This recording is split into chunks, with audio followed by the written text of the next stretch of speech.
हिंदी की कक्षा में आप सभी का स्वागत है। जैसा कि हमने पहले छठी कक्षा का बसंत भाग 1 का पहला पाठ, पहली कविता वह चिड़िया जो, इसको गायन विधि द्वारा पढ़ा था और आज हम इस कविता के प्रसंग, सरलार्थ और कठिन शब्दार्थ करेंगे। तो एक बार हम इस कविता का दोबारा से गायन विधि द्वारा रिवीजन करेंगे तथा उसके बाद हम इस कविता के प्रसंग, सरलार्थ और कठिन शब्दार्थ करेंगे। चलिए कविता को शुरू करते हैं। वह चिड़िया जो चोंच मार कर दूध भरे जुंडी के दाने रुच से रस से खा लेती है, वह छोटी संतोषी चिड़िया नीले पंखों वाली मैं हूँ। मुझे अन्न से बहुत प्यार है।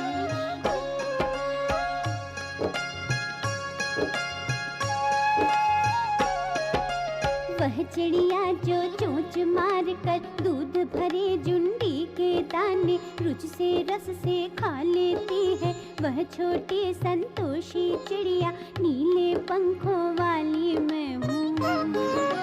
मुझे अन्न से बहुत प्यार है।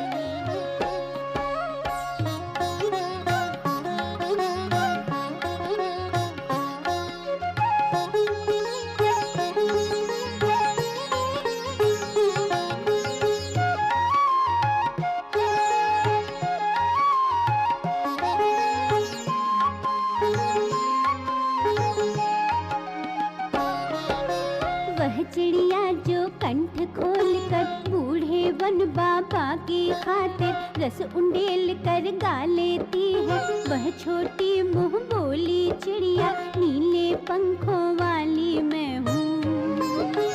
मुझे विजन से बहुत प्यार है।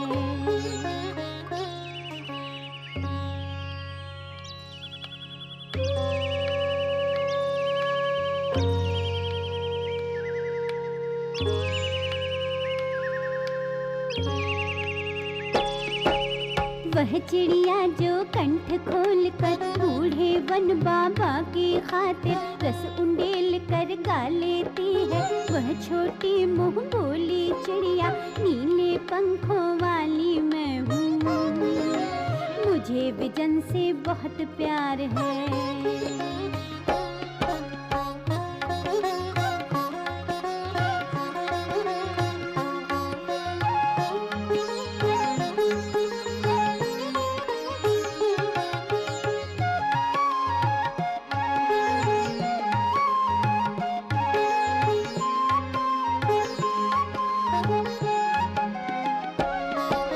वह चिड़िया जो चोंच मार कर चढ़ी नदी का दिल टटोल कर जल का मोती ले जाती है, वह छोटी गर्वीली चिड़िया नीले पंखों वाली मैं हूँ।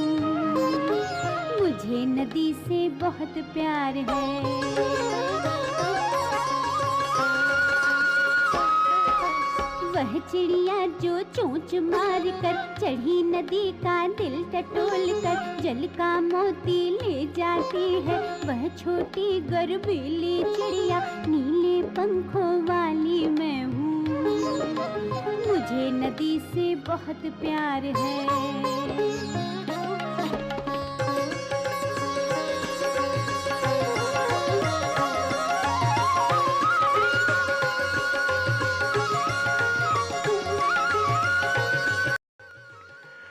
यह थी हमारी कविता वह चिड़िया जो, जिसके कवि श्री केदारनाथ अग्रवाल जी थे, जिन्होंने एक छोटी सी चिड़िया के बारे में, उसके स्वभाव के बारे में बताया था। तो चलिए अब हम इनके प्रसंग, सरलार्थ, भावार्थ और कठिन शब्दार्थ करते हैं, जिससे हम इस कविता के मूल भाव को समझ सकें। वह चिड़िया जो, इसका प्रथम भाग क भाग, वह चिड़िया जो चोंच मारकर दूध भरे जूड़ी के दाने रुचि से रस से खा लेती है, वह छोटी संतोषी चिड़िया नीले पंखों वाली मैं हूँ। मुझे अन्न से बहुत प्यार है। इसका पूरी कविता का प्रसंग इस प्रकार से बनेगा। प्रस्तुत पंक्तियां हमारी पाठ्य पुस्तक बसंत भाग 1 में से वह चिड़िया जो नामक कविता से ली गई है। इसके कवि श्री केदारनाथ अग्रवाल जी है। इन्होंने इस कविता के माध्यम से चिड़िया की रुचि, उसका गायन तथा उसके स्वभाव एवं रंग रूप के बारे में बताया है। इसका सरलार्थ करेंगे। कवि कह रहा है कि वह नीले पंखों वाली चिड़िया दूध से भरे हुए अर्थात अधपके जोड़ी के दाने मन से रुचिपूर्वक और स्वाद लेकर खाती है। वह चिड़िया संतोषी है अर्थात थोड़े से ही दाने उसके लिए पर्याप्त है। उस चिड़िया के पंख नीले रंग के हैं और उसे अनाज से बहुत प्यार है। भावार्थ, प्रस्तुत पंक्तियां हमें अन्न से प्रेम और अन्न का आदर करने की सीख देती है, क्योंकि अन्न हमें जीवन और ताकत प्रदान करता है। और यह था हमारी पूरी कविता का प्रसंग और पहली पंक्तियों का सरलार्थ और भावार्थ। तो चलिए अब आगे दूसरे ख भाग की ओर चलते हैं और उसका सरलार्थ और भावार्थ करते हैं। ख भाग में, वह चिड़िया जो कंठ खोलकर बूढ़े बन बाबा की खातिर रस उड़ेल कर गा लेती है, वह छोटी मुंह बोली चिड़िया नीले पंखों वाली मैं हूँ, मुझे बिजन से बहुत प्यार है। इसका सरलार्थ इस प्रकार से बनेगा। नीले पंखों वाली चिड़िया कहती है कि तेज और मधुर स्वर में गाने वाली सभी की चिर परिचित अर्थात जानी पहचानी चिड़िया मैं ही हूँ। मेरे सभी गीत बूढ़े बन बाबा को समर्पित है और मुझे एकांत से बहुत प्यार है। भावार्थ, भाव यह है कि मानव स्वभाव रूपी यह चिड़िया प्रकृति से प्रेम करने तथा एकांत में भी प्रसन्न रहने का संदेश देती है।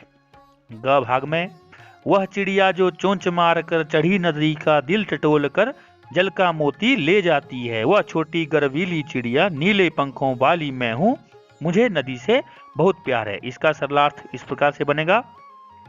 नीले पंखों वाली चिड़िया कहती है कि मैं वही छोटी चिड़िया हूँ जो उफनती नदी से भी पानी की बूंद रूपी मोती अपनी चोंच में लेकर उड़ जाती हूँ। मुझे अपने इस साहस अर्थात हौसले पर गर्व है और मुझे इस नदी से बहुत अधिक प्रेम है। भावार्थ यह है, भाव यह है कि चिड़िया हमें विपरीत परिस्थितियों में भी हिम्मत न हारने की प्रेरणा देती है। यह हमें नदी से प्रेम करने का संदेश देती है, क्योंकि नदियां सभ्यता के विकास में प्राचीन काल से ही हमारी सहायक रही हैं। तो ये कविता की तीनों क ख ग तीनों भागों के सरलार्थ और भावार्थ थे। चलिए अब हम आगे इस कविता में आने वाले कुछ कठिन शब्दों को देखते हैं, जो कि इस प्रकार से है। कठिन शब्दार्थ कविता से। जूंडी, जूंडी का अर्थ होता है जौ या फिर बाजरे की बालियां। बालियां उसे कहते हैं जिसमें दाने लगे होते हैं, जैसे आपने गेहूं की बालियां देखी होगी। अगला है रुचि, जिसका अर्थ होता है चाहत या फिर पसंद। अगला है रस, जिसका अर्थ होता है स्वाद। अगला है अन्न, अन्न का तो सभी को पता ही है, अनाज इसका अर्थ होता है। अगला है कंठ, कंठ का अर्थ होता है गला। अगला वन, वन का अर्थ होता है जंगल। फिर रस उड़ेल कर, जिसका अर्थ होता है सुमधुर स्वर में। आगे है मुंह बोली, जिसका अर्थ होता है चिर परिचित जानी पहचानी। बिजन, जिसका अर्थ एकांत या फिर सुनसान या फिर वन, ये तीनों होते हैं। चढ़ी नदी, चढ़ी नदी का अर्थ होता है उफनती हुई नदी या जल से भरी हुई नदी। जल, जल का अर्थ पानी होता है। टटोलकर, टटोलकर का अर्थ खोजकर होता है। गर्वीली, इसका अर्थ गर्वीली गर्व या अभिमान से भरी हुई होती है। इन कठिन शब्दार्थों के माध्यम से आपको कविता का सरलार्थ करने में आसानी होगी, इसलिए सभी इन कठिन शब्दार्थ को याद कर लेंगे, समझ लेंगे और अपनी अपनी कॉपी पर भी उतार लेंगे। साथ में इस पूरी कविता को गायन विधि द्वारा याद करने की, बोलने की कोशिश करेंगे तथा इसके प्रसंग, सरलार्थ और भावार्थ को भी कंठस्थ कर लेंगे और अपने अध्यापक को दिखाएंगे। साथ ही आप सभी मुझे कमेंट करके बताएंगे कि आपको वीडियो के माध्यम से पढ़ना कैसा लग रहा है और आप वीडियो के माध्यम से पढ़कर कितना सीख पा रहे हैं। तो अगर आपको वीडियो पसंद आती है तो आप इस चैनल को लाइक कीजिए, सब्सक्राइब कीजिए, शेयर कीजिए अपने दोस्तों के साथ, ताकि ज़्यादा से ज़्यादा लोग इस चैनल के माध्यम से, इस वीडियो के माध्यम से ज़्यादा बच्चे पढ़ सकें, सीख सकें। और हमें कमेंट करके सुझाव देना ना भूलें। इसी के साथ आप सबका धन्यवाद।